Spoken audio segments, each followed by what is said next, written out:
All right, good evening, everyone. I am live. Welcome into the Fieldhouse Files live post-game show as the Indiana Pacers drop consecutive games for the first time in more than 3 months. 120-109, the final here from Paycom Center in Oklahoma City. Appreciate everyone joining me here. Got a little late after we had their 3 post-game press conferences with Rick Carlisle, with Pascal Siakam, and then Tyrese Halliburton, who obviously is hurt. That's very clear, as Rick Carlisle said. But this is the biggest moment of their careers, getting to the finals. You never know if you're going to get there again. So despite all that, of course, he was going to try to play through it. But in doing so, he ultimately was essentially just a decoy offensively. And in addition to that, tried to get everybody else involved. It's a tough spot for him, right? You completely empathize with the position he's in, yet at the same time, in a game where the Pacers are struggling with turnovers, you need safe ball keepers out there. And still, they had a chance. So much, guys, of this game felt like game one all over again with the poor start. They fell behind down by 10 after one, yet again. Then you had the turnover issue pile up. The difference here is the Thunder made do with those turnovers, converting the 23 into 32 points. On top of that, they had great success in transition. They played their style as well, 17 points in transition for the Thunder in what became a 11-point victory. I think they just covered, by the way, too. I think they were favored by 9 points. I just thought about that nonetheless. But now the Pacers are hit with a must-win situation coming up back in Indianapolis on Thursday. And this is when the Pacers are at their best, I will say, back against the wall. Nobody counting on them to play, having to probably scheme up a little bit differently with what they're trying to do and approach here, because Tyrese is limping here to game 6. Last year in the postseason, remember, he didn't play in games 3 and game 4 of the Eastern Conference Finals because of that left hamstring, left leg injury that he dealt with. And now he's kind of on the verge of that as well. But the biggest thing in this was they didn't come out ready to play, and then they kept turning the ball over. They even got to within 2 there late. But then what we saw was an 18 to 4 Thunder run in a matter of 3 minutes. Easily grew their lead from just 2 points to at one point it was 113-97. Pacers had a sequence where they turned it over 4 straight times, and at that point you could tell this game was slipping away. They didn't have any more magic left with them. It was a tremendous performance from TJ McConnell in this one. 13 of his 18 points were in that third quarter. I would have liked to see him a little bit sooner there in the fourth quarter. It was one thing I asked Rick Carlisle postgame. TJ did play 4 minutes in the fourth. That was less than half as many minutes as Tyrese did. But when they were turning the ball over, when things weren't going their way, why not go back to TJ? The other thing was you had Pascal Siakam knock down a three-pointer with about 8 minutes left, got them to within 2, and then short while after he was subbed out of the game, and that's when the Thunder went on their run. So the Pacers' best 2 players on the night were off the court in Siakam and McConnell. But that's by no means why they lost. I just think it hurt and diminished their chances to try to win there late in the fourth quarter. Appreciate everyone jumping on and joining me here on the live post-game show. It's a late Monday night back in Indianapolis and wherever you may be watching. First question and comment really about turnovers, starting with Nembhard. Yeah, he was a guilty party, especially late in the game. Those 4 turnovers I was talking about in a row, it alternated Nembhard, Halliburton, Nembhard, Halliburton. And Andrew finishing with 4 turnovers in this one, 3 of them coming in that decisive fourth quarter. And so, yeah, it was a tough look, but this was the best Oklahoma City's defense has looked, in my opinion, all series long. They sped up the Pacers. They never really truly looked comfortable. I think in that first half in particular, you couldn't even really realize or see, I think, what the Pacers wanted to get accomplished. That was a difficult watch to see what they could do there. They were outscored in both of those quarters, went into halftime with a double-digit deficit, plus the big concern about Tyrese and what his right calf area was looking like. I asked him post-game, is it the same area, same injury? And he's not sure if they're connected, but certainly it's the same area. And he said, hey, look, it's the NBA Finals. I'm not going to miss time if I don't have to.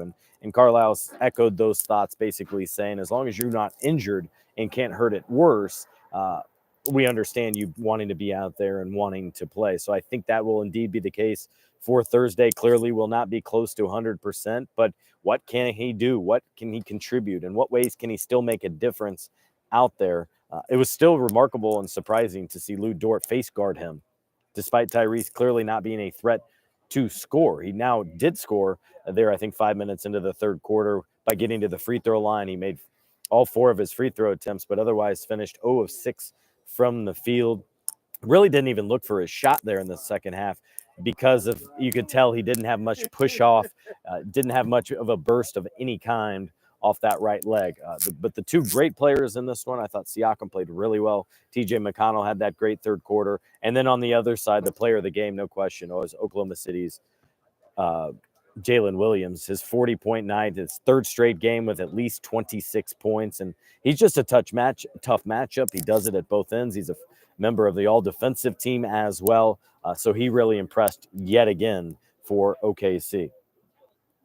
PJs was wondering, that's not going to be a common PJs that you ask about at one of these post-game emotional press conferences. He was saying, can you ask if Carlisle regrets backing Scott Foster instead of challenging calls and fighting for his team? Might be a difference. I think Rick challenged it privately and as well to the officials in the first quarter when he picked up the technical foul there, not even 5 minutes into the game. He didn't like the vibe. He didn't like how they weren't getting calls. And in fact, it was on a Nembhard drive to the basket where he thought Andrew was fouled, and so he got the technical foul to try to help change the game and get them momentum. But you got to read time and place, and that definitely was not the time to mention something like that. And if he did, he probably would have mentioned it, quite frankly, right? Post-game, he would have said, hey, remember what I said? Yeah, throw that all the window because I didn't like how this was officiated or something like that, no doubt. Just Jules, 22 turnovers, 35 points. And to keep McConnell on the bench half the fourth is BS. Hopefully Halliburton's okay. Kind of answered all that. No question. They lost this with turnovers and the swarming defense, and that OKC was able to convert off of those turnovers this time, something they struggled with in game 1, just 9 points. And that's why the Pacers were allowed and able to hang around and then capture that game-winning 3. But now, actually, when you think about it, too, by the way, this is the first time all series that the Pacers have been trailing, despite being underdogs in all 5 games, despite being a big underdogs entering this series.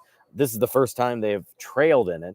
And now, the first time they have lost consecutive games since March 10th. So more than 3 months. And so now they're going to have to fire up that spirit of moving on to the next game, of battling against the odds in what is truly a must-win game coming up Thursday back home in Indianapolis. And yes, the crowd will be a boost. Being at home is obviously a nice boost. Having 2 days between games is significant for this one. But if Halliburton's just a shell of himself, if he's just 70% or less, it's going to be a difficult time for the Pacers to win this series. So much of this offense is structured and predicated about the way in which he wants to play, of the pace. And they didn't do a good job of keeping the pace in this one, of not turning it over. And those are the main reasons why the Pacers came up short tonight, trailed most of the game and by as many as 18. I thought it was one of OKC's most complete performances that we've seen through 5 games.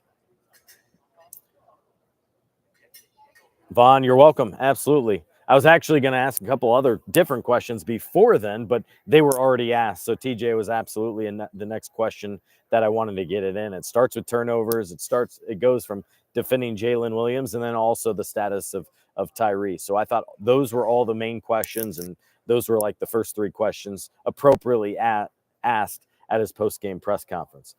Vaughn follows up, a tired TJ may have been far better choice than keeping Andrew in the game. For some reason, he appears to be the only one that avoids sitting.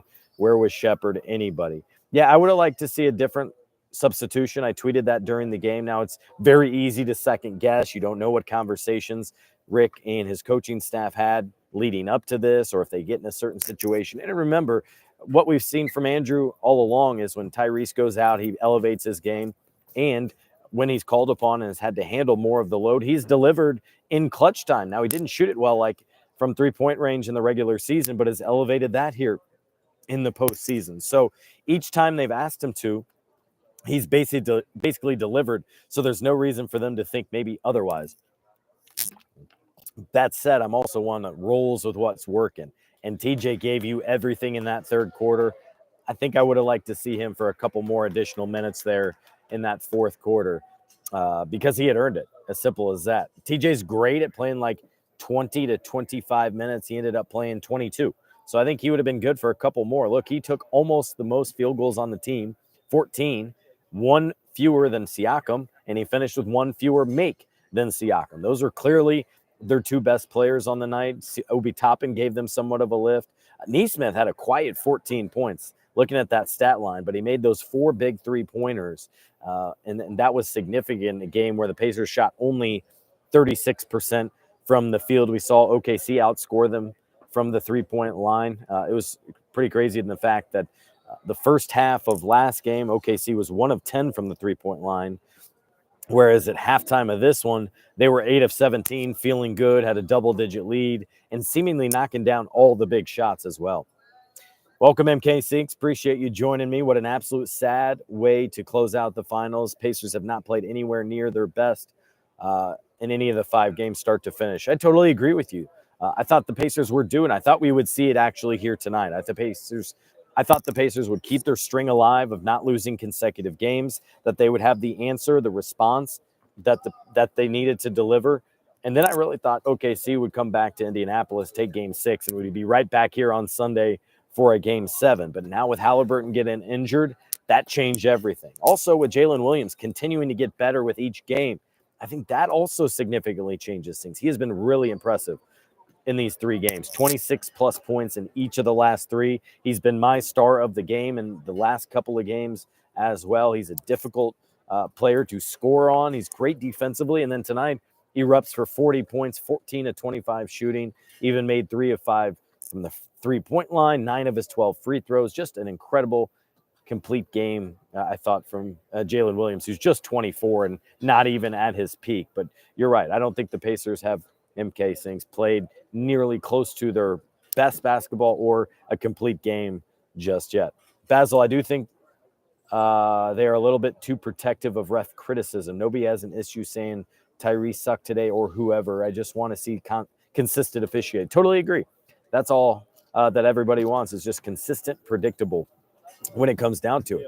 This game did move along a little bit better, about 20 minutes less of game time than we saw in game 4. Now, combined free throws still quite a bit up there, 62. That's about 9 less than what was in game 4. But still, you did not have those reviews. You did have 2 challenges. I think they were both one was successful, one was unsuccessful. Those often drag out the game as well. But I got you, Basil. You're saying the TV commentary crew stopped defending calls. Yeah, that's difficult. You got to remember a league partner. I thought with Richard Jefferson being on there, especially being a former player, there would be more of that perspective. But I know when he defended that SGA shove off, one that I know a lot of Pacer fans were unhappy with, that was a difficult one. What's up, Lindy? Rumor has it Scott had a hammy trying to get on the court to get the live show going. No, the wireless internet here has been spotty, but I was able to spot an Ethernet cord and plug into a direct connection. That's why we're rolling and good, but it did delay me even a couple more minutes. But I get on here as soon as my post-game press conferences is over, after we were able to talk with Rick, with Pascal, and with Tyrese after the game. The next game is in Indy, Lindy, on Thursday. Appreciate, again, everybody jumping on here. Whoops, it just skipped away. Let's see. Where is it? Here we go. Mr. Compton, question about film sessions. Do players have a notebook and pen during these sessions? I don't know. They don't explain that, but they do talk post-game a lot about, I'm not sure, I need to watch the film. It's one of the crutches a lot of them go to, especially tonight about the turnovers in particular. From a broad perspective, obviously that was an issue. That was one of their biggest problems. But what it was or what was causing it, it was something that several of them referenced. Hey, we got to go back and watch the film. What's up, Eddie? Thanks for jumping on here. Yeah, 23rd turnovers, that's what called it. That's what's difficult. Taking Pascal killed everything. Totally agree, Eddie, for sure. He knocked down that three-pointer, got them back to within 2. And then he came out there midway through the fourth quarter, and what we saw then was OKC go on that 18-4 run. And by the time you got him back in there, I think it was a 9 or 10 point deficit. TJ got in there with like 14-point deficit. That's really rough. Yeah, Basil points out combination of Tyrese Halliburton and Matherin, tough one, combining for 2 of 17 shooting, as Matherin was 2 of 11, 7 points. That was tough. He did grab 8 rebounds, by the way, which led the Pacers. So that might go under the radar just a little bit. But to only get 11 points out of those 2 players, 2 of your best offensive weapons, 2 of your best playmakers, you're not going to win a playoff game probably if that is the case. That's difficult. Just Jules taking McConnell out for half the fourth. Sorry, but they deserve that loss. I don't think that wasn't the number 1 or number 2 reason why they lost this one, but it was a head scratcher to me, just given I think so often we see them roll with the players who are delivering, the players who have played the best to that point. And so I would have liked to see him get a few more minutes there in that fourth quarter. Now, I will say part of Rick's answer was he felt there was a moment in his first burst there in the fourth quarter where he showed signs of fatigue. Now, I want to go back and watch that, but that was something that gave them the indication that, okay, maybe he's tired and we need to get him out of here. Sure. Do you think the Pacers should trade Halliburton in the offseason? No, good luck with that. This team's gonna run it back. You get to the finals, you surprise everybody, you're gonna run it back. You might make a couple tweaks around the fringes, maybe to the bench. I don't see the starting lineup changing whatsoever. Why would you, right? First time in the finals in 25 years.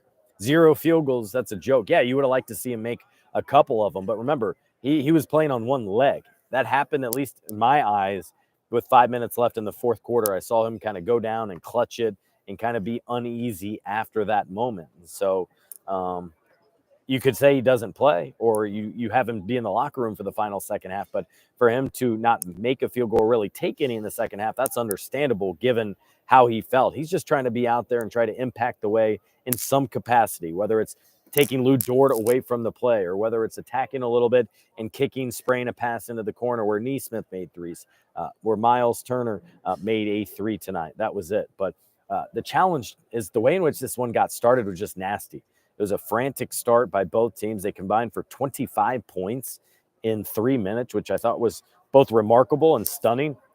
That is the pace both teams want to play out, but it's not sustainable. And by the way, this place was incredibly loud. Maybe they're piping in noise. Maybe it's all those noise makers that they have in their hand. But I'll tell you what, man, that first quarter, remarkably loud. I was using my Apple Watch to see what the meter was there, and I was getting anything from 100 to 104 decibels from my vantage point. So it got really loud.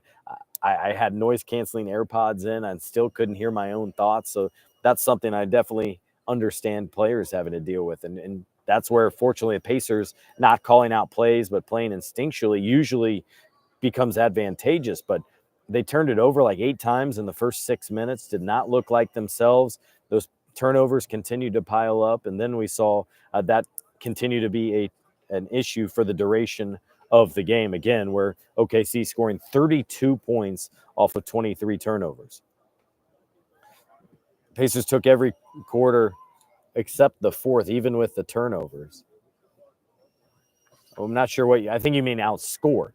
Pacers were outscored every quarter. I'm not sure. What do you mean took?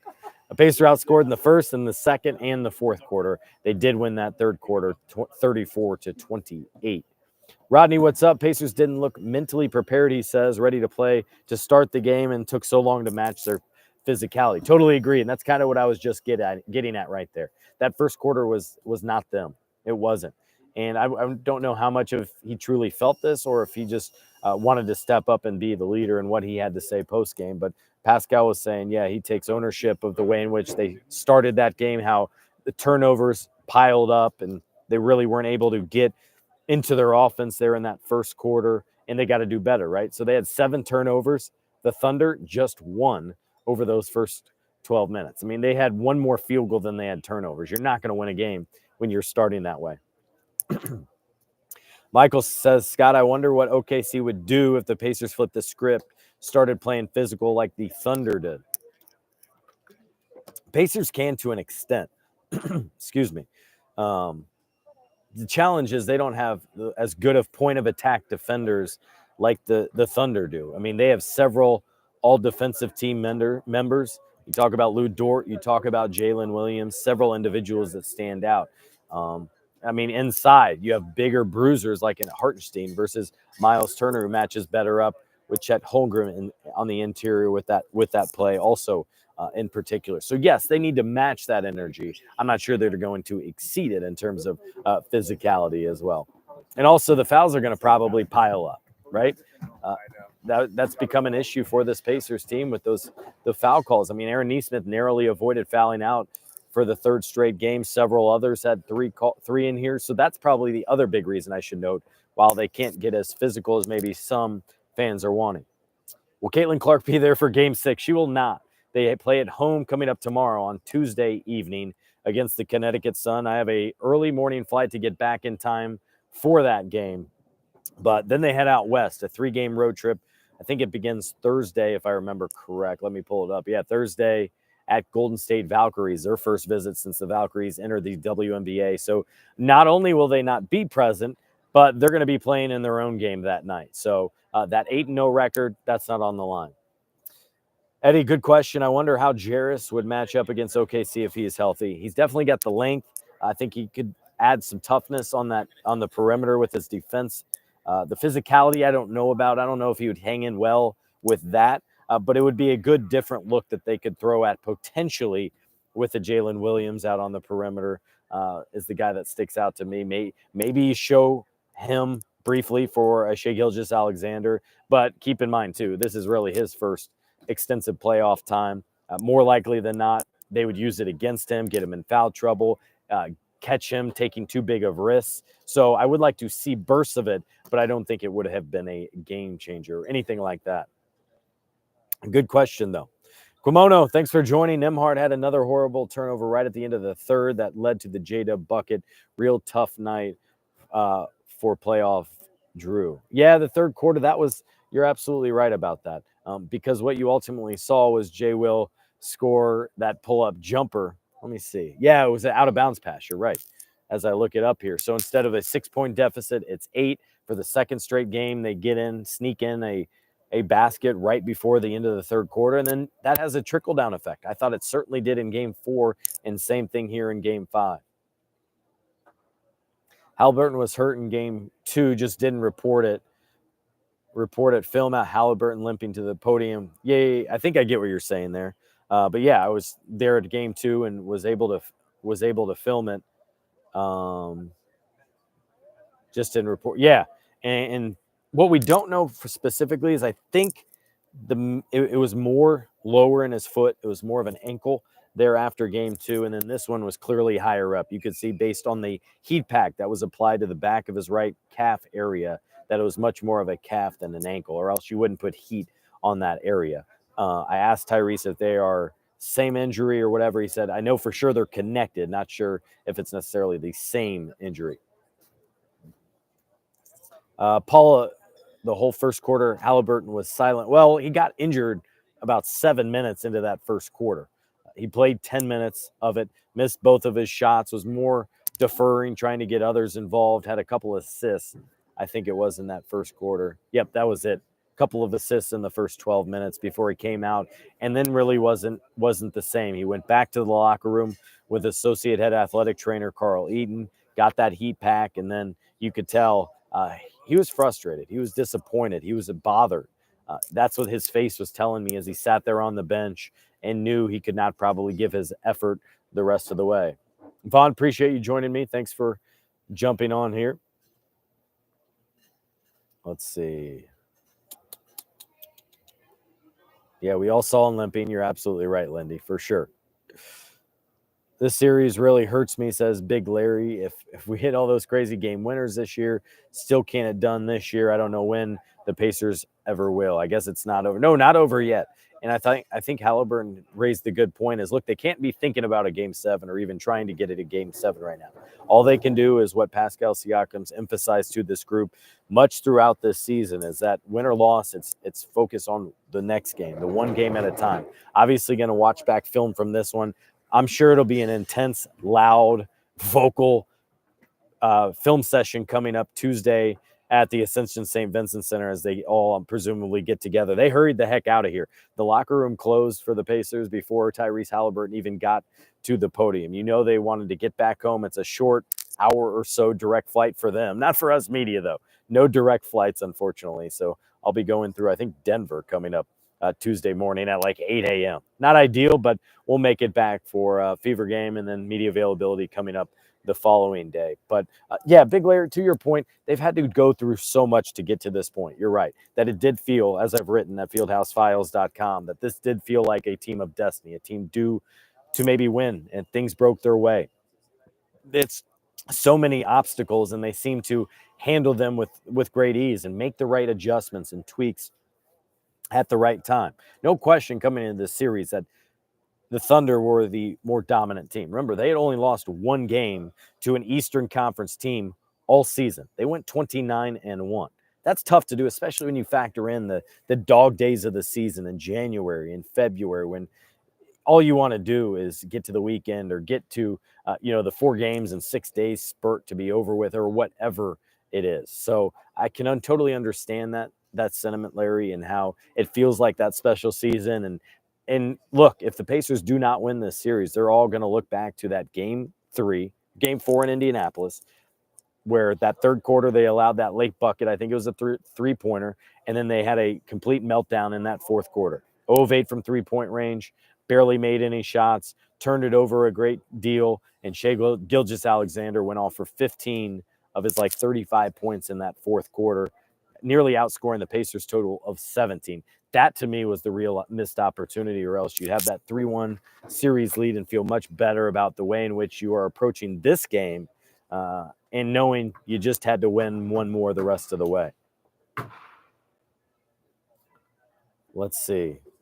I'm going to skip the Fever question. Let's keep this mostly Pacers as I wrap up here at Paycom Center. For the first time, it feels like the Pacers ran out of fuel. How do you think they will adjust to losing 2 in a row for the first time in a long while, says MK Seeks. Great question, because you're right. We have not seen how they handle it.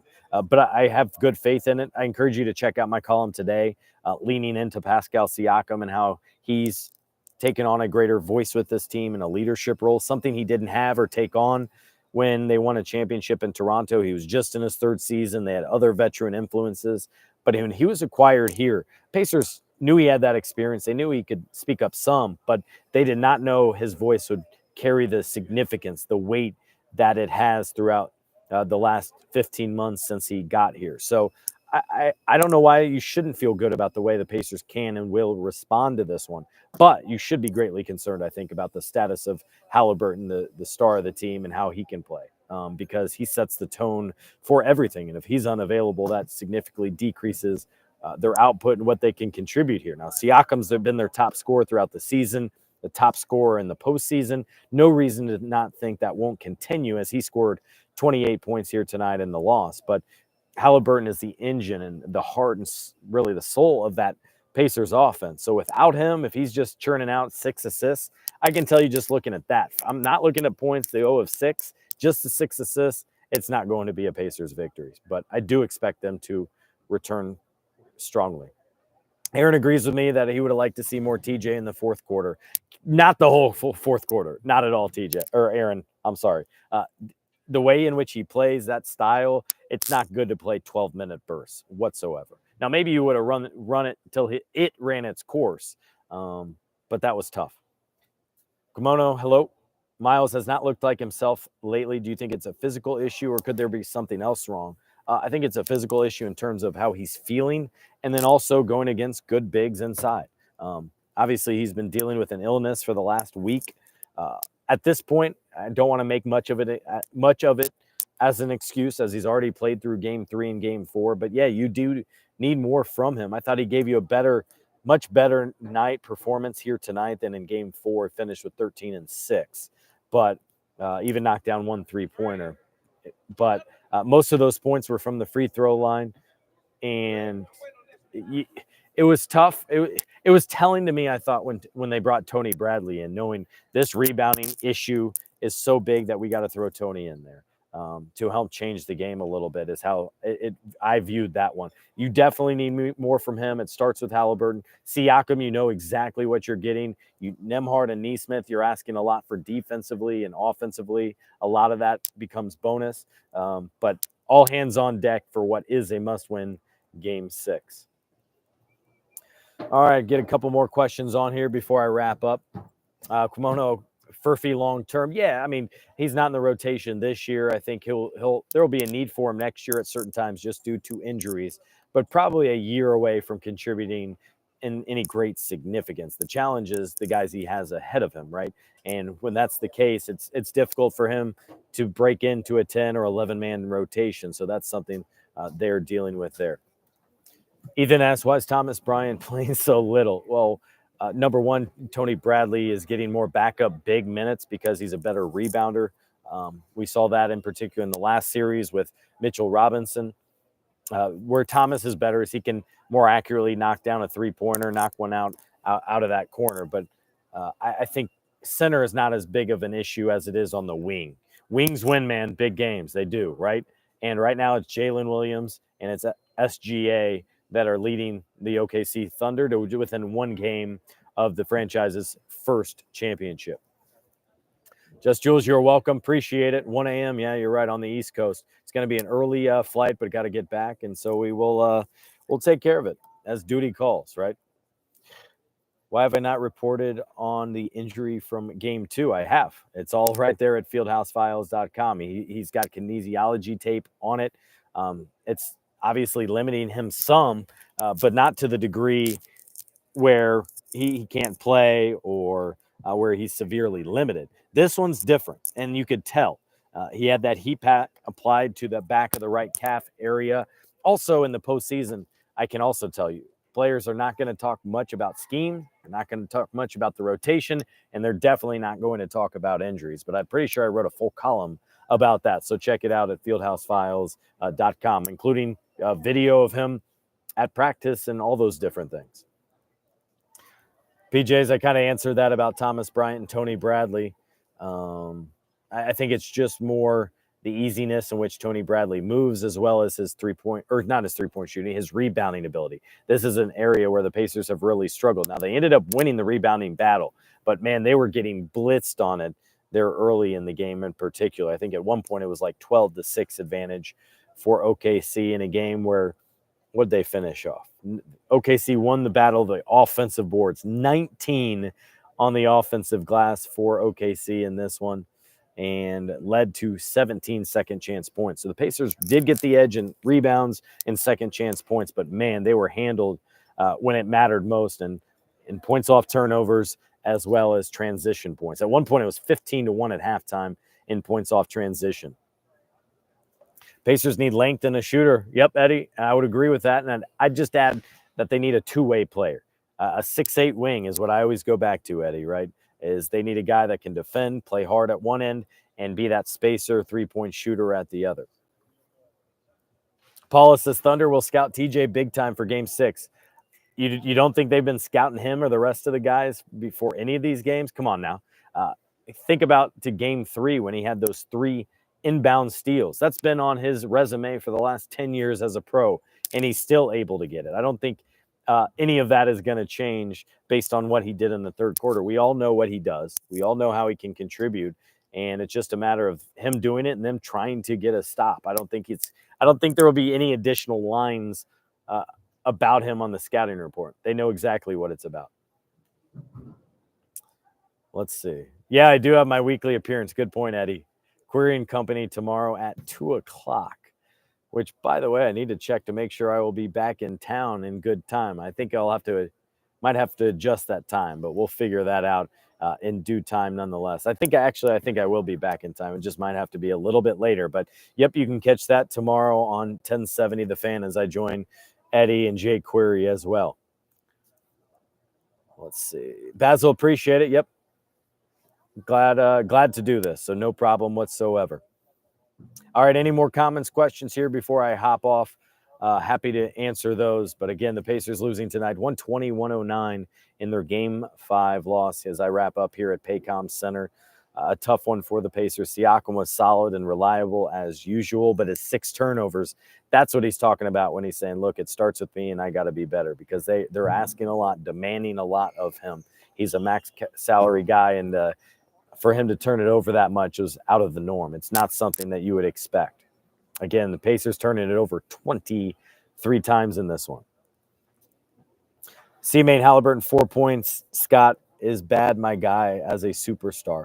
Look, man, when you're injured, you can't judge those stat lines as not nearly as much.